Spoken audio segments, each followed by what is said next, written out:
La expedición Loaysa es una expedición marítima española, 1525-1536, dirigida por García Jofré de Loaysa, con objeto de colonizar las Islas Molucas, ricas en especiería, cuya propiedad se disputaban y se disputan las coronas de España y Portugal. La expedición, formada por una flota de 7 naves y 450 hombres, se hizo a la mar en La Coruña el 24 de julio de 1525. Figuraban en ella dos de los más insignes marinos españoles de la historia, Juan Sebastián Elcano, que perdió la vida desgraciadamente en la expedición, y el jovencísimo Andrés de Urdaneta. Realizaron numerosos descubrimientos geográficos y marítimos, pero su travesía fue una sucesión de desastres, calamidades y deserciones. Solo 24 hombres regresaron.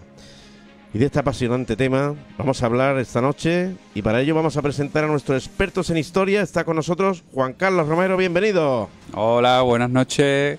Encantado de estar aquí de nuevo con fuerzas renovadas, y saludos a todos los radio oyentes de Onda Capital. También junto a él está Carlos Fernández Andrade, bienvenido y gracias. Gracias, como siempre un placer absoluto estar con Te todos. falta, Carlos, lo de a jugar. A jugar. Estamos presentando. Vamos a hablar de historia. Dentro de todo este tema y de los buques que fueron en esta expedición, hay uno en concreto que se perdió por ahí. Se perdió y nunca se supo más de ella, de esta carabela, Sí. la San Lesmes. Pero 200 años después se descubrieron algunos restos en Nueva Zelanda y en Tahití, en estas islas del Pacífico, que llevaron a pensar que podían ser restos de este barco español, y que quizá todos los tripulantes, que la mayoría o todos eran gallegos de La Coruña por allí, pues se creen que todos los descendientes de esa zona pues vienen de los gallegos. Cosa que a los británicos, cuando se le habla de que quizás si llegaron a Nueva Zelanda fueron los primeros europeos en llegar, no les gusta hablar de esto. No, a los ingleses no les gusta nada de eso. No han encontrado ningún cañón español allí. Estas cosas les encanta a don Carlos Fernández Andrade, porque seguimos en nuestra línea de derribar esa leyenda negra, ¿verdad? Totalmente. De hecho, hoy he tenido la gran suerte y el gran placer de estar reunido con unos amigos y que nos han ofrecido su casa para hacer conferencias. Está creciendo todo esto, ¿eh? Sí, muchísimo. Sí. Estamos haciendo los ciudadanos lo que los políticos no hacen. Efectivamente. Porque son todos unos acomplejados. Totalmente. Y además que nos tiramos piedras sobre nuestro propio tejado. Bueno. Que da encima coraje, que encima tengamos esa leyenda negra, esa publicidad por parte de los británicos, pero es que encima, por nuestra parte, hacíamos prácticamente lo mismo, ¿no? Y es doloroso, ¿no? No nos sabemos vender, nunca hemos sabido vendernos, ese ha sido nuestro principal problema. Y seguimos sin sabernos vender. Ahora hay una iniciativa popular, que es el pueblo, la gente la que está movilizándose, y vamos en buen camino, Bueno, después tenemos una sorpresita porque hemos hecho una alusión a esa carabela San Lesmes. Vamos a empezar con el contexto histórico y cómo empezó todo, cómo se fraguó ese viaje, ese segundo viaje desconocido por la gente, porque la gente se pensaba que estamos en el 500 aniversario y que después acaba ahí como Juan Sebastián Elcano, y no se habla de Juan. Y no es cierto, porque 3 años después, creo recordar, en 1525, ¿no? Si mal no recuerdo. Bueno, Elcano llega el 6 de septiembre de 1522, que ahora acaba de hacer 500 aniversario, y esto es como la NASA. De hecho, la epopeya naval que hace Elcano está considerada como y equivalente como el primer hombre que llegó a la Luna. Entonces la NASA, de ahora, que entonces era el archivo de India, la Real Casa de la Contratación, sí. Pues entonces se ponen manos a la obra, patrocinado por Carlos I, que es nuestro emperador, porque lo que quieren es seguir con esta serie de singladuras, y lo que quiere ya el emperador es quedarse con las Molucas, quitarse a los portugueses y establecerse allí. Sí, tengo que hacer una breve mención, si me lo permitís. Esto que voy a decir es una opinión meramente personal. Yo he acabado decepcionado y desilusionado con los actos del 5º centenario. Bueno, ha sido... Porque el espectáculo de los drones fue lamentable. Bienvenido al club. Y las masas de gente. Y otra cosa más que había ahí por ahí. Sí, lo de la Furia del Baus. Estuve también. Yo he tenido ocasión de acudir a los dos actos. y deja mucho que desear. Eso demuestra... Y los fuegos artificiales de despedida también fallaron, algo, ¿no? Creo que recordaron algo. Bueno, y la gente no se atropelló una a otra encima de milagro, vamos, que yo no sé cómo seguimos, no hubo ningún... por esto tenemos la leyenda negra, porque no sabemos organizarnos, no sabemos hacer actos como hacen los estadounidenses o como hacen los británicos. Fíjate, los británicos con el entierro de efectivamente, pero lo peor de todo, creo, no es que no sepamos. Lo peor es que seguimos creyendo que sabemos más que nadie. Y seguimos equivocándonos. Y así no aprenderemos nunca. Pero bueno, vamos a centrarnos. Sí, mejor, porque si no nos va a hervir la sangre y como que no. Claro que sí. Bueno, tenemos que aprender para que la gente se ponga las pilas, hay que aprender también. Claro, no, pero los poderes públicos muchas veces están a otra cosa. No están a hacer las cosas bien, desgraciadamente, ¿no? Bueno, pues ¿qué tenemos aquí? Pues tenemos un Elcano que ha vuelto, que ha venido, que ha demostrado, como él decía, la redondez de la Tierra, que hasta ese momento no se había podido comprobar ni demostrar. Y sobre todo ha descubierto una ruta alternativa a esa bicoca de oro que son las islas de las especias, de la especiería, ¿no?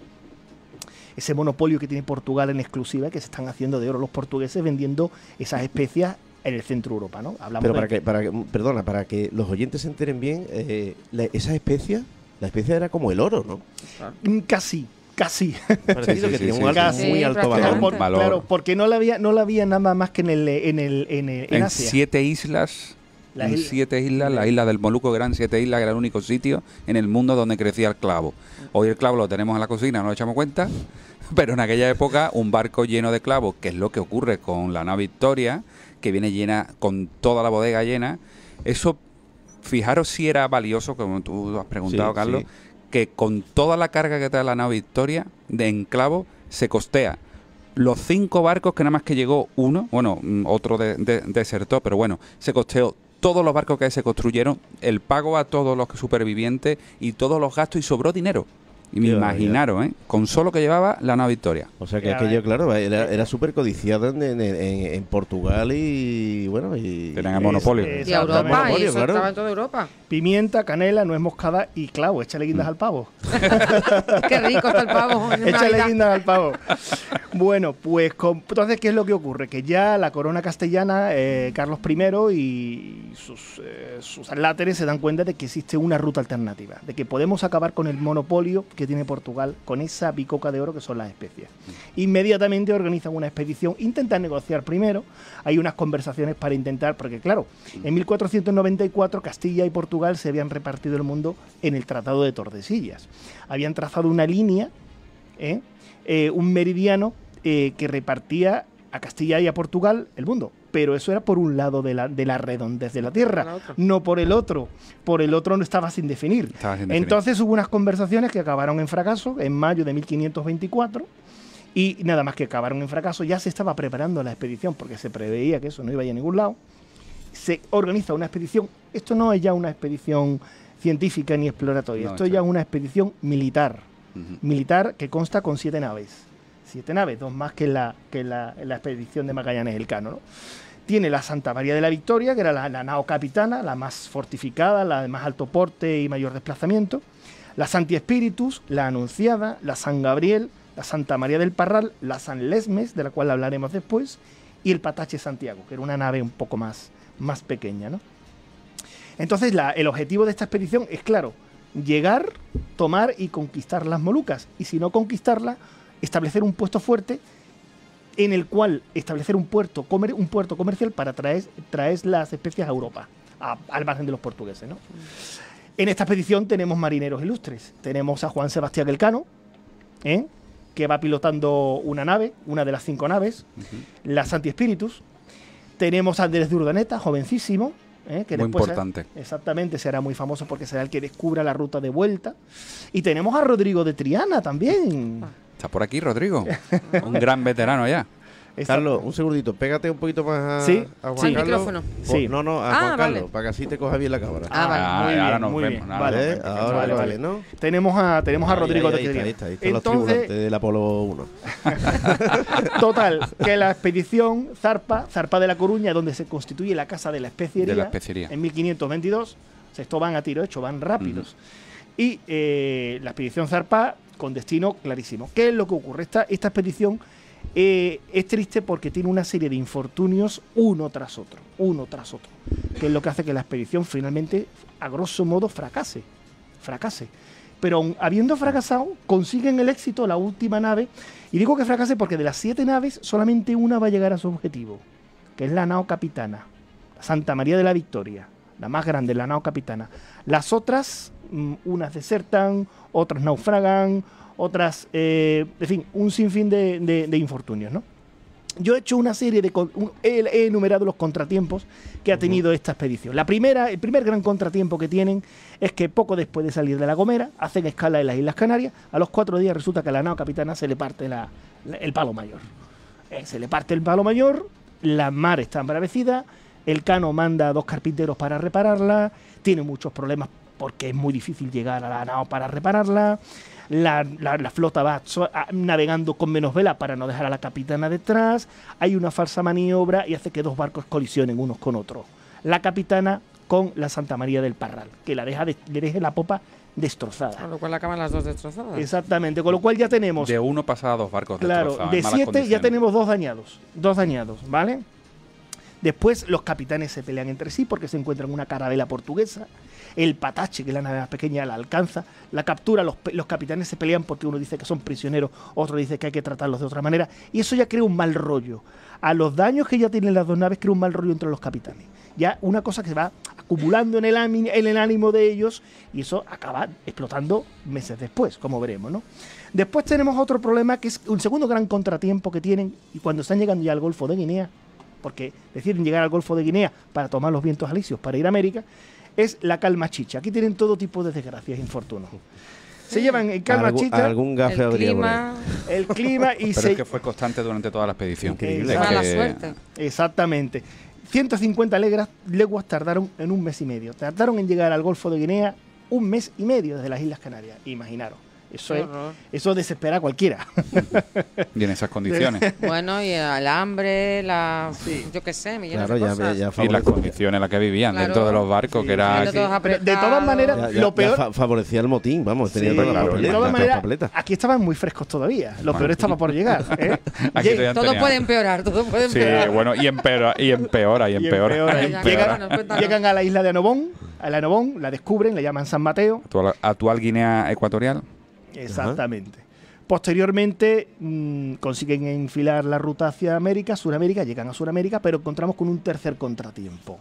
Y es que el 28 de diciembre sufren un tremendo temporal. Otro temporal más, del cual salieron las naves todas halladas. Pero con la gran infortunio de que se pierden 2 naves más. Se pierde la Capitana, la Santa María de la Victoria y la San Gabriel. Total, ya de 7 naves nos quedamos con 5.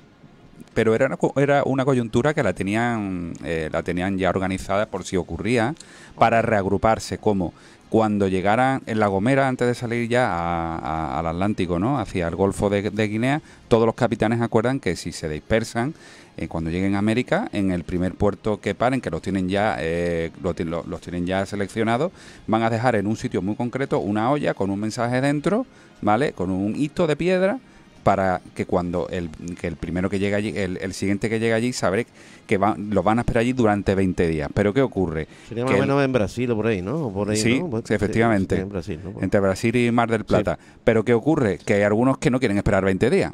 Porque cuando se pierden estos 2 barcos, el Cano, que es muy voluntarioso y muy se presta a esperar a los compañeros y para reunir otra vez a la flota. Perdona, que era lo que se había acordado en La Gomera. En La Gomera es lo que se había acordado. En un equipo, y si había alguna baja, pues esperar a los otros. Pues hay ¿no? gente muy impaciente que no quiere esperar, que vámonos.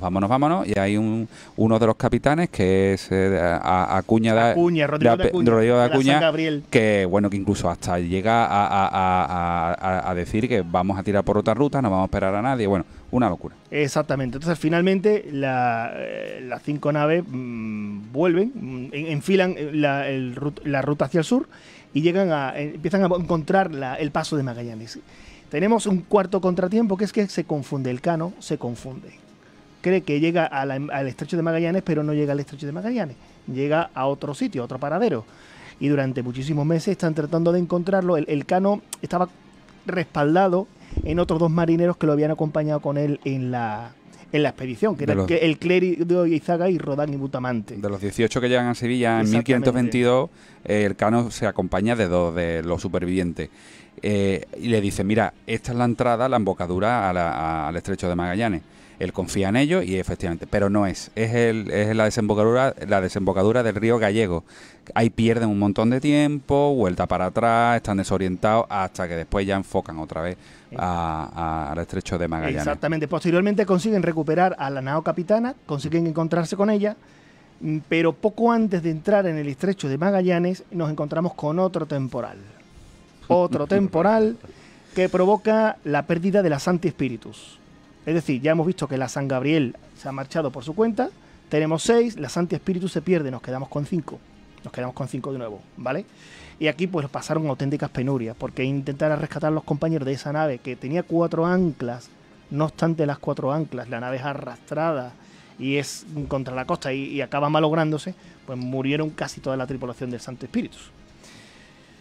¿Qué ocurre? Que este reguero de infortunios pues provoca que la gente esté cada día más molesta, más cabreada, que nos queremos ir, que no sé qué, que no sé cuánto, y nos encontramos con nuevas deserciones. El capitán de la Anunciada, Pedro de Vera, expresa su propósito por libre de llegar a las Islas Molucas siguiendo la ruta de los portugueses que estaba prohibida por el Cabo de Buena Esperanza. Por África. Y ni corto ni perezoso, pasando totalmente de las órdenes, coge el camino y se va. Una cosa parecida a lo que hizo la San Antonio, la expedición de Magallanes. Efectivamente, que se vuelve para Sevilla. De hecho, llega a Sevilla. Exactamente. Tenemos entonces la San Gabriel, que ha desertado. La Anunciada, que ha desertado. La Sancti Spiritus, que se ha perdido. Y la nao capitana, que está muy dañada y que tienen que dedicar gran tiempo y energía en recuperarla.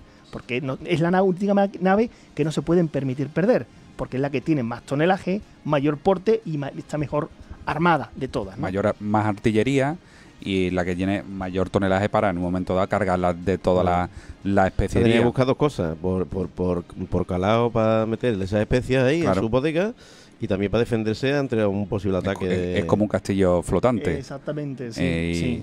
Y lo que ocurre es que gastan todo el material que tienen de reparación para los 7 barcos, lo gastan exclusivamente en la capitana. De los desertores a posteriori no sabemos nada, ¿no? Sí, sabemos cositas. Sabemos cositas que contaremos luego. ¿Cómo acabaría? Es interesante. Oye, qué bien explicáis las cosas, me encanta, Yo me quedo embobada, súper didáctico. Yo me quedo embobada. Porque hay por ahí cada peñazo pues de sí, podcast. alguna vez te dices, uy, me voy a dormir la siesta porque Ahora después conectaremos con una sorpresita. Bien, bueno. Pero no hay que agobiarlo porque corre mucho.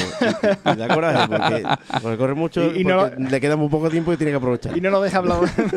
Entonces, total, resulta que la San Lesmes, en ese temporal, la San Lesmes se desvía, no entra en el estrecho de Magallanes. La San Lesmes es la primera nave que cruza al Pacífico, pero no por el estrecho de Magallanes, sino por el Mar de Oces, que es rodeando la Tierra del Fuego, que posteriormente los británicos le han llamado el estrecho de Drake porque dice que fue Drake el primero que pasó por allí, lo cual es rotundamente incierto. Dentro de 60 años, que es cuando cumplen ellos... Argentina, ¿no? Exactamente. Tierra de Fuego. Sí, exactamente. Dentro de 60 años, cuando Drake, cuando allí en Inglaterra, dentro de 60 años, o sea, tardó 60 años, cuando España ya había hecho 2 viajes. Bueno, incluso unos holandeses también hicieron la vuelta al mundo. Pues dentro de 60 años harán un pedazo de celebración que nos darán 20.000 vueltas. Bueno, las condiciones... Alguna maldición les llegará. Ahora que se les pase el gafe de la expedición. Ahora es cuando empiezan... Bueno, ya llevan pasándolo mal, pero ahora lo pasan todavía peor, ¿no? Urdaneta, cuando están en el estrecho de Magallanes todavía, pendiente de cruzar, con esos vientos huracanados, anotaba en su diario, dice que hablaba de las tremendas condiciones que había a bordo en los barcos, ¿no? Dice, a las noches eran tanto los piojos que se criaban, que no había quien ni siquiera pudiese leer. Hubo el caso concreto de un marinero que falleció incluso, que le atribuye de aquella plaga, ¿no? Dice, todos estuvimos averiguados por los piojos, que fueron los que lo ahogaron. Sí, imaginaros. O sea, imaginaros las mantas como estarían. Finalmente consiguen salir del estrecho de Magallanes. Todos los de Jumper Cat por allí. Consiguen, después de 48 días de travesía por el estrecho, 48 días, 48 días. Que se dice pronto, consiguen llegar al Océano Pacífico y reencontrarse con las San Lesmes, ¿vale? Pero ahora sí, ahora ya viene un contratiempo mayor, por si fuera poco los anteriores, y ya esto ya es lo que destroza la ¿Qué llega ahora? ¿Qué llega ahora? Ahora viene la última sorpresa, ¿no? La penúltima. Ahora culparíamos al cambio climático, ¿eh? Sí, claro. Ahora diríamos, la culpa la tiene el cambio climático, ¿eh? Totalmente. Seguro, vamos, dirían, es que la culpa la tiene el cambio climático. Todo. ¿Qué es lo que pasa? Pues lo que pasa es que la expedición viene otro temporal más y la expedición se separa. Yo no sé, pues, en el Océano Pacífico, que es Pacífico, pues otro temporal sí. más. Pacífico, otro. exactamente. Bueno, Pacífico. ¿Eso es el de- cambio climático? Sí. Antes de continuar, si los oyentes están escuchando de fondo unas cornetas y unos tambores, es que aquí detrás están ensayando ya para Sí, la Semana Santa. Aquí no acaban nunca. Así que Ahí no paramos. Aquí no en todo presten el mucha año no atención. no acaba nunca. Seguimos. Total, que la expedición se separa. Imaginaros el Pacífico, que es el océano más grande que hay, pues que se pierdan 3 o 4 naves, pues prácticamente difícil volverse a encontrar, ¿no? La San Lesmes fue vista por última vez por el Patachi y desapareció. Ahora contaremos qué pasó con la San Lesmes, porque no se volvió a Es saber. muy interesante. Muy interesante, muy interesante. Que los oyentes de Onda Capital se queden pendientes porque es que es alucinante. Ya hablamos de esto en otro programa, pero vamos a hablar Vamos a ahora volver a de hablar. nuevo. Pero La Santa María del déjale algo al invitado, ¿eh? Bien. La Santa María del Parral logra cruzar el Pacífico por su cuenta y acaba en las Islas Célebes. Lo que pasa es que allí hay un motín de la tripulación, matan al capitán, acaban siendo capturados por los nativos de la zona, en una zona cerca a Cebú, en Filipinas. Posteriormente estos náufragos serían recuperados por una expedición española posterior que manda Cortés desde la Nueva España. Hernán Cortés, ¿eh? Hernán Increíble Cortés. eso, oye. Exactamente, la expedición de Álvaro de Saavedra. Álvaro de Saavedra está en Nueva España con Cortés y llega el Patache Santiago, que es la tercera de las naves que se pierde. Y el Patache Santiago logra una auténtica proeza. 10.000 kilómetros de ruta, consigue cruzar el Pacífico de vuelta hacia arriba y llegar a la Nueva España. Informa a Cortés, le explica los motivos de la expedición y que necesitan ayuda. Entonces Cortés organiza la expedición de Álvaro de Saavedra para ayudar a esta expedición, ¿no? Lo que le pide es ayuda Qué bueno, militar, qué bueno, porque qué bueno. están en una misión militar que se está viendo en peligro debido a todo lo que está sucediendo con los barcos. Entonces le pide ayuda y envían a la Florida para poder La nao Florida. a la nao Florida para poder restablecer otra vez la fuerza contra los portugueses. Claro, porque quedaba lo peor todavía. Contra los elementos se había sorteado los elementos, pero ahora quedaba el enemigo portugués, que se los iban a encontrar de frente. No, porque se habían metido por donde no debían. Bueno, se había metido Por por territorio Claro, portugués. claro, el objetivo era un territorio, exactamente. Entonces tenemos que la nao capitana es la única que consigue finalmente llegar a su objetivo, con muchas penurias. En la que va Urdaneta, gracias a eso Urdaneta pues consigue regresar. Urdaneta cuenta que aquí es cuando se produce la debacle y la gran mortandad de los grandes marineros ilustres que van en la nao capitana. Aquí fallece el capitán Jofre de Loaiza, fallece su sobrino, fallece el piloto Rodrigo Bermejo, fallece Juan Sebastián Elcano 4 días después o 5 días después de fallecer Loaiza. Es decir, la nao sufre grandes penurias y hay un testimonio. Pero él fallece por una intoxicación, creo, Sí. ¿no? Yo tengo un Por lo menos. documento, yo he visto ¿Verdad? un documento, lo he Juan leído, Sebastián Elcano, me refiero, sí. en el que se comenta que debido a que comen carne de barracuda, Eso. del pescado de barracuda, pues comen tanta cantidad, porque tendrían muchísimas Se comerían todo lo que pillaran. los todo lo que pobres. pillaban. Pues resulta que murió murió intoxicado. A lo largo de los siglos se ha investigado la carne de barracuda. Es un tipo de pescado que contiene una toxina que si comes su carne en una proporción elevada, pues puedes morir intoxicado. Es una toxina que se llama la ciguatera. Y eso está ya totalmente corroborado. Seguramente cualquier pescador o aficionado que esté escuchando el programa pues tendrá conocimiento de ello. Pero bueno, Lo que verdaderamente, independientemente de este tipo Sí, de, sí, de- esto es un de detalle. incidentes, el escorbuto fue el que El se llevó escorbuto. gran parte de la Sí, vida de... sí. No comían fruta, no tenían vitaminas, no tomaban vitaminas. básicamente. Decía Urdaneta en su diario, dejó escrito lo siguiente, decía: toda esta gente que falleció, unos 30 desde la salida al océano, murió de crecerse las encías en tanta cantidad que no podían comer ninguna cosa. Y más de un dolor de pechos con esto. Yo vi sacar a un hombre tanta grosor de carne de las encías como un dedo. Qué o sea, barbaridad. Las encías completamente hinchadas, Hinchadas, los dientes se caen. dientes se caían. Se caían. Y claro, lo que tenían para comer era harina, galleta con gusanos, y algunos comerían salazón, madera. Es verdad que comían madera, ¿eh? Cuero, cuero, serrín. Bueno, lo que pudieran. Lo que había. Total, finalmente, después de todo este sufrimiento, este infortunio, el día de Año Nuevo de 1527 llega a Tidore, que es el enclave idóneo de las Islas Molucas para obtener las especias, la nao capitana. ¿Qué es lo que ocurre? Inmediatamente el trato con los lugareños fue irregular. Allí no había fortines portugueses ni nada cerca, ¿no? Porque... En Malaca sí estaba Malaca sí, me acuerdo yo, creo recordar que el había puesto comercial principal, y de ahí es donde salían todas las naves portuguesas patrullando todo lo que son las islas de las Molucas, y es donde hubo un gran enfrentamiento posterior. Y bueno, ahora Carlos lo va a comentar, que en Tidore pues primero la toman los españoles, después la vuelven a recuperar los portugueses, llega el barco de la carabela de la Florida enviada por Hernán Cortés, nivela un poco el conflicto, pero al final todo es un desastre. Bueno, de hecho, cuando llegan allí se encuentran lo que siempre se encuentra cuando uno llega a un sitio, que hay naturales, que los naturales también están peleados entre ellos. Es lo mismo que se encuentra Hernán Cortés, es lo mismo que se encuentra Julio César. Todos los grandes conquistadores se han encontrado con que, pues aquí igual. Aquí cuando llega Zarquiano, que es el que sucede a Loaiza y al Cano, pues al mando de la nave, pues se encuentra con que los naturales lo reciben de manera irregular. Hay gente que lo recibe con más simpatía porque están enfadados con otros que son aliados de los portugueses.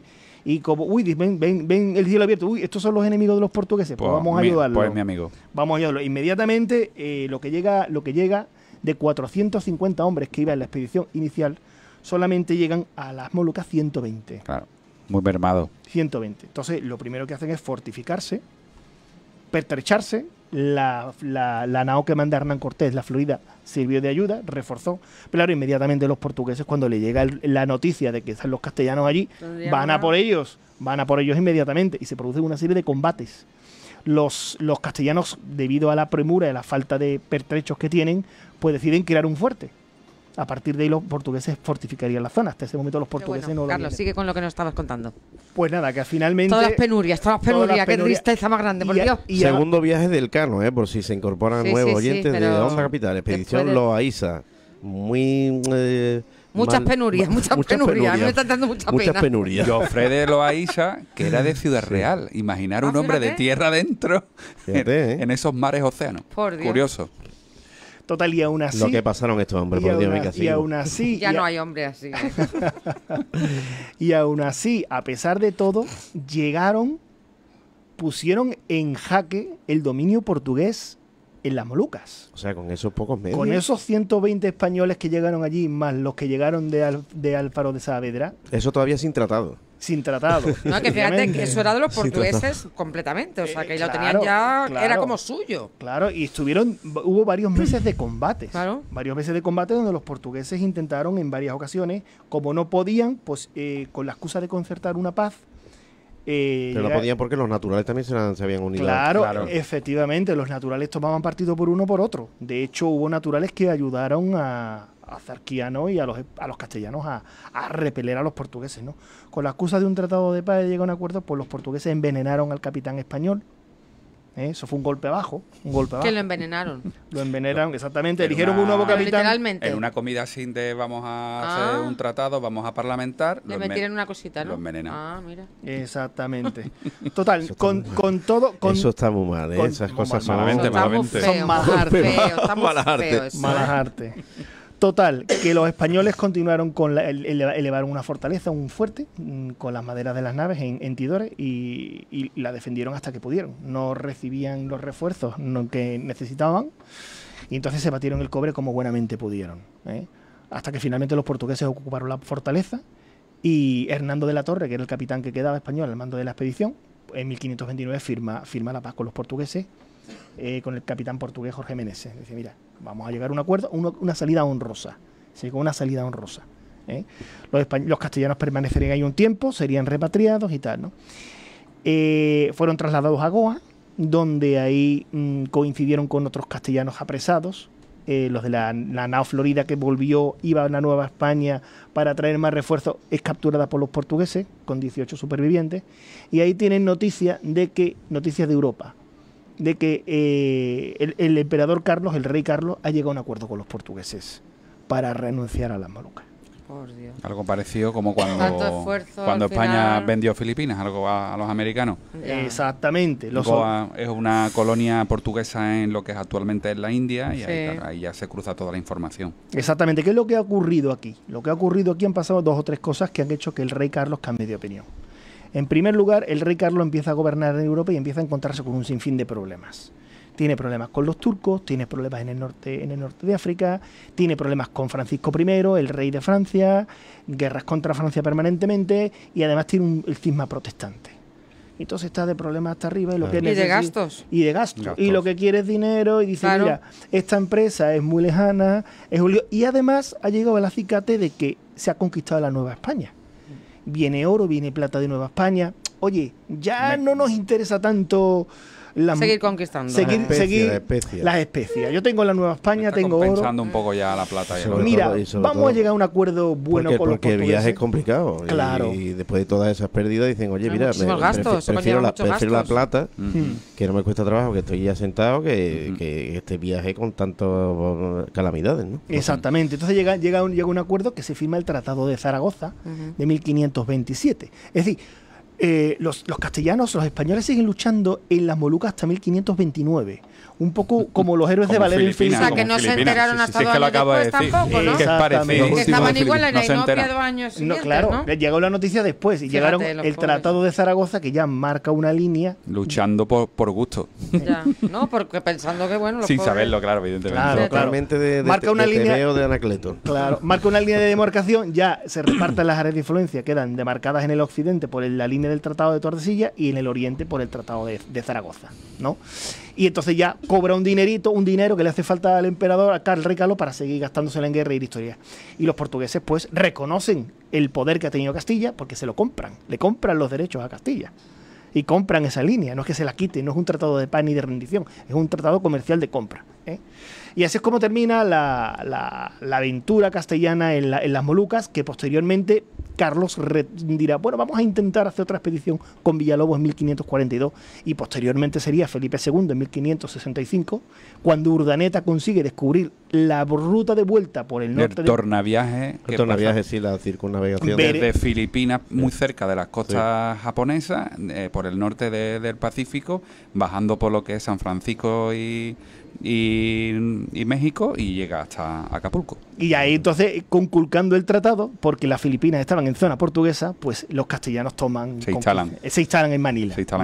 ¿Qué pasó con las 2 naves? Con una de ellas pasó una cosa muy curiosa. La San Gabriel, que es la que deserta del capitán Rodrigo de Acuña, en Brasil se encuentra con 3 naves con 3 naves francesas. Que estaban buscando... Francesas que también estaban igual de perdidas, a lo mejor, ¿no? Estaban azotando, estaban al acecho. Desde que le llega al rey francés un galeón muy lleno de oro. Que tenemos en teléfono a alguien los franceses ahí. Finalmente consigue arribar a Bayona, son capturados. Y hay una que se nos queda perdida por ahí, que es la San Lesmes. No se sabe nada, pero sí se sabe. Sí se sabe porque el invitado que tenemos a continuación, que nos está esperando por teléfono y que va a entrar, lo va a presentar Juan Carlos. Bueno. Y es una sorpresa porque además tiene un libro publicado recientemente que se llama La Carabela de San Lesmes. Y ¿de quién hablamos? Pues hablamos de Luis Gorrochategui, que él no es la primera vez que ya participa en nuestro programa y tenemos el privilegio, la verdad, que desde la primera vez que yo conocí a este autor, de la mano de Carlos Fernández, la verdad que estoy apasionadísimo. Sobre todo me acuerdo de un tema que me tocó mucho, que fue lo de María Pita. Es que no, sinceramente reconozco que yo la figura histórica de María Pita la desconocía. Sabía que había un torneo de verano de fútbol del Deportivo La Coruña, pero es una lástima porque incluso desde el punto de vista de la mujer, yo este fin de semana lo he estado hablando con amigos y amigas y la verdad que es sería un referente femenino. Y la narración además que hizo Luis fue cinematográfica, efectivamente. Y bueno, pues Luis Gorrochategui es un señor que se graduó en filosofía por la Universidad de Barcelona, ha compaginado su labor docente con la investigación. De hecho, esa investigación, pues el fruto es de todos sus libros. libros y el último ha sido el San Lesmes del 2022. Y bueno, entre estas obras pues podemos destacar La Guerra de las Sirenas, La nueva perspectiva de María Pita, que acabamos de comentar, que a mí la verdad que es que me apasionó, La Contraarmada, que es el hecho histórico en el que se basa. Después también, bueno, podemos decir La mayor catástrofe naval de la historia de Inglaterra, que fue... Lo tratamos también. Que lo tratamos también, que fue espectacular. La rebelión de los Pigs, también es otro libro que tiene publicado. La verdad oculta de la crisis, el saqueo del sur de Europa en 2013. También tenemos, por ejemplo, la victoria decisiva en Buenos Aires de 2018, que también se habló, hicimos un programa muy bueno. Y bueno, actualmente pues hemos tenido el gusto de tener publicado La Caravera San Lesmes en 2022, que me parece que es un libro muy interesante y que nos gustaría que nos comentara personalmente Luis Gorrochategui sobre este libro. Tenemos 16 minutitos y Luis al teléfono. Buenas noches, Luis, ¿cómo estamos? Buenas noches, encantado de saludaros a los Carlos, Juan Carlos. Bueno, aquí hay una Inés, una, queda una, Perdón, y una Inés. Inés, me podéis poner Carlota si queréis, pero bueno, de momento Inés. Me siento como en casa, la verdad es que una maravilla. Y ahora, al escucharos las aventuras de las San Lesmes, se me ha venido a la cabeza completamente el libro. Mi último libro, porque relata todo esto que habéis resumido también, todas las tremendas aventuras corridas por los españoles desde que zarpan, primero para llegar a donde llegó cada nave, y después ya una vez que consigue llegar Nuestra Señora de la Victoria, que consigue llegar a las Molucas, todas las aventuras y las tremendas escaramuzas y batallas con los portugueses, que aunque nos ganaban en número escandalosamente, supimos compensar esa inferioridad numérica con una extraordinaria política de alianzas y porque los moluqueños nos amaban a los españoles y no tanto a los portugueses como reconocieron los propios portugueses. Pero bueno, no estoy aquí para hablar de eso, sino para hablar de lo que le pasa a ese barquito que se pierde, ese barquito, la Carabela San Lesmes, que después del tremendo temporal que despazurra el Sancti Spiritus, como Carlos resumió, en la entrada del estrecho tiene que largar trapo a la desesperada para no empotrarse a su vez contra las rocas, a proa al sudeste, dirección sudeste, consigue en la noche no sobrevivir y sigue navegando. Aquellos barcos lo tenían muy difícil para navegar contra el viento, lo tenían imposible para navegar contra el viento. Lo peor que les podía pasar era estos vientos que los empujaban a tierra. Pero siguen las San Lesmes dirección sudeste, intentando no colisionar contra las rocas, y llega hasta el acabamiento de la Tierra, llega hasta los 55 de latitud sur por primera vez en la historia de la navegación. Llega al lugar donde el cono sur se acaba, más allá del estrecho de Magallanes, más al sur, donde el cono sur se acaba y se abre el gran paso que conecta el Atlántico con el Pacífico. Paso que va a ser llamado Mar de Oces, porque el capitán de esta carabela era Francisco de Oces, y este Mar de Oces ya será prontamente recogido en las cartas de la zona y pasa a formar parte de la sabiduría cartográfica europea. Sabemos los europeos ya que más al sur del estrecho de Magallanes existe este mar. Muchos años después, y de una manera completamente pirática, cartografía pirateada o piratería cartográfica, Drake bajará hasta el estrecho de Magallanes en su circunnavegación, que evidentemente no es la segunda, sino que porque la segunda fue esta de Loaiza.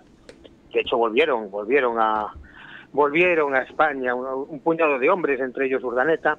Digo que Drake baja el estrecho de Magallanes, pero a la vuelta se le ocurre decir que ha pasado por el Mar de Oces, lo rebautiza como pasaje de Drake, increíble, sin haberse acercado allí.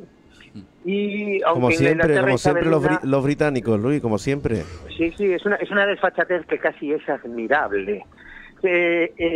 Lo rebautiza y aunque nadie se creyó el embuste en Inglaterra en ese momento, después a la larga esto ha triunfado e increíblemente hoy se llama a este pasaje, al mar de Oces, se le llama pasaje de Drake. Espero que muy pronto ya esto deje de ocurrir y al menos en un primer momento en los países hispánicos volvamos a recuperar el nombre de mar de Oces y pronto en toda la cartografía mundial. Además tengo el enorme privilegio de anunciaros que en este mar de Oces va a ocurrir en los próximos meses, va a ocurrir en el verano austral una hazaña parangonable a la del propio Francisco de Oces, una hazaña parangonable a la de la carabela San Lesmes, y es que un español, por primera vez en la historia de la navegación, va a atravesar el mar de Oces en solitario y en piragua.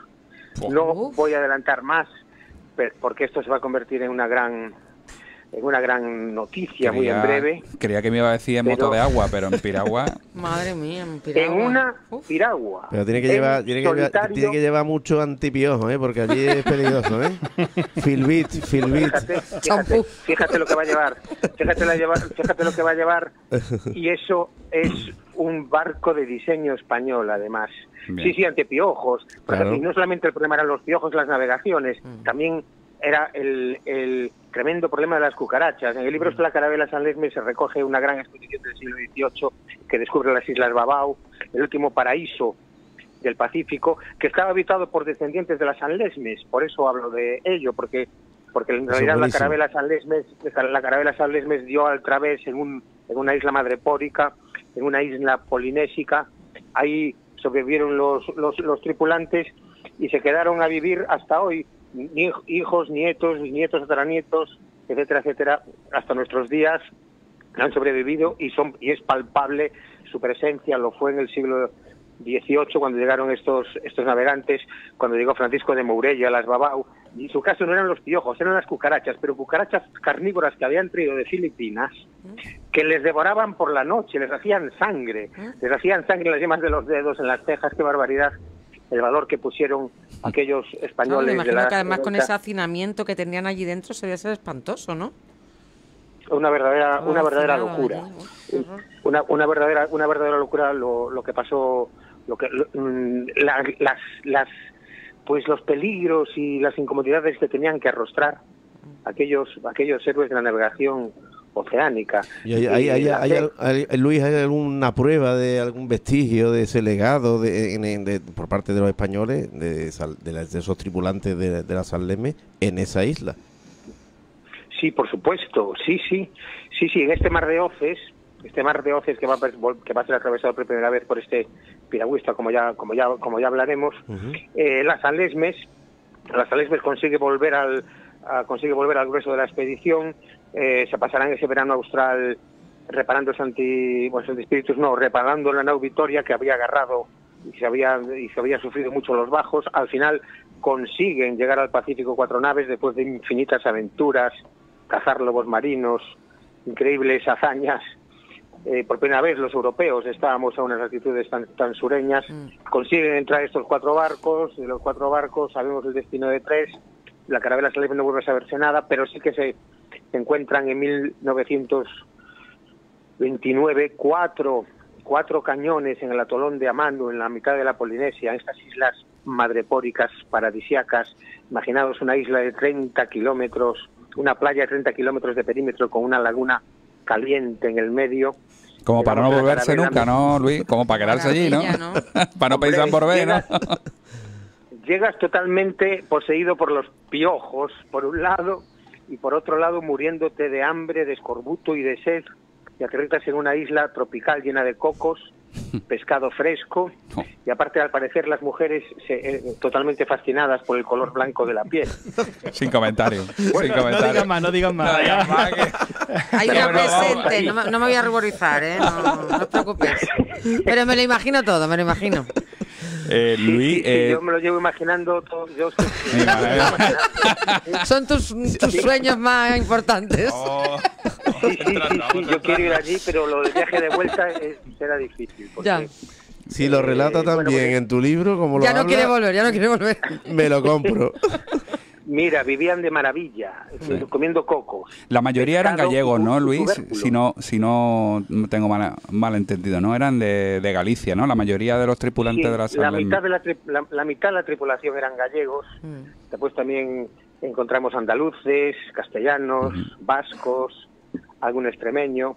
Sí, la mitad eran gallegos, y de esos gallegos la mayoría de La Coruña, porque esta carabela San Lesmes había sido armada en La Coruña, el único barco casi tripulado por vecinos en buena proporción. Sí. O sea que después de pasar todas esas penurias que pasaron cuando llegaron allí, aquello fue prácticamente el paraíso, ¿no? El paraíso terrenal. Claro. Sería como llegar al cielo directamente. Esas mujeres, los cocos, todo maravilloso. Hombre, al parecer las mujeres eran absolutamente pulcras y gustaban de ir siempre oliendo muy bien, con aceite de coco. Sí, que los pobres que venían de los piojos, claro, llegarían a aquello y dirían, vamos, madre mía, esta mujer huele estupendamente. Vamos, ni se pensaron en volver a España, ¿no? Bueno, por eso se perdió. Y Luis, yo te quería preguntar, yo tengo una curiosidad, porque yo he escuchado por ahí en algún documental o algún artículo que también se decía que llegaron a Nueva Zelanda, o algunos de los tripulantes, algunos españoles, ¿no?, que llegaron a Nueva Zelanda o a la costa australiana. ¿Qué puedes aportar tú al respecto?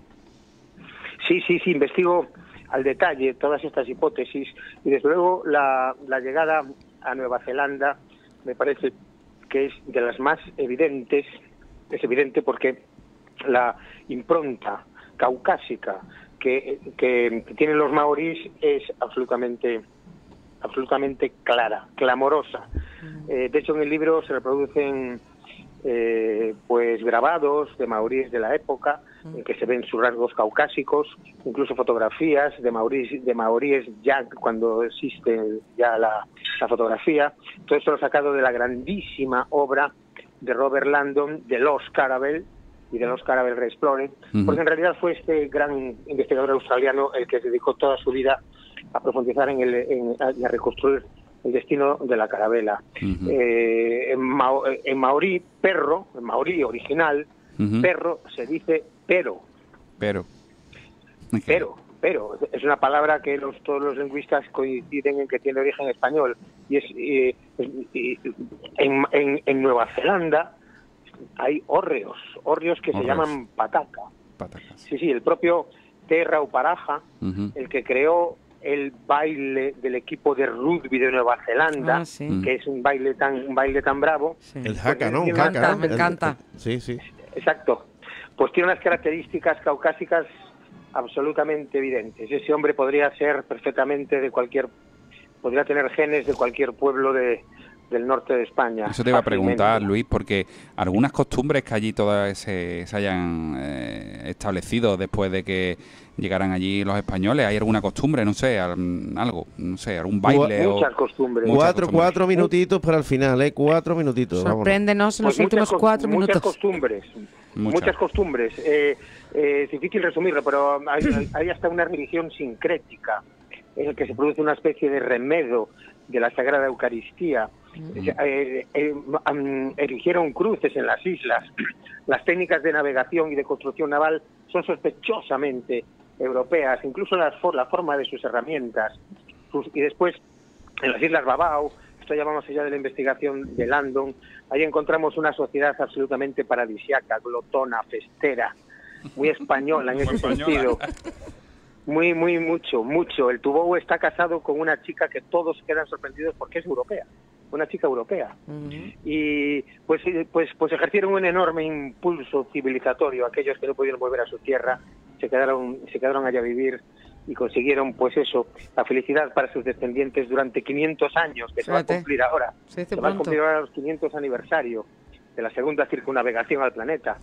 A ver si esta vez podemos hacerlo de una manera que le guste a Carlos, Y a mí, bueno, ahora vamos a ir en la canoa esta, ¿no? Este que va a ir en la canoa, sí, ¿no? bueno. Le tendremos que poner una canoa de super lujo que tenga unos motores o algo especiales y que lleve una super nevera o algo, ¿no?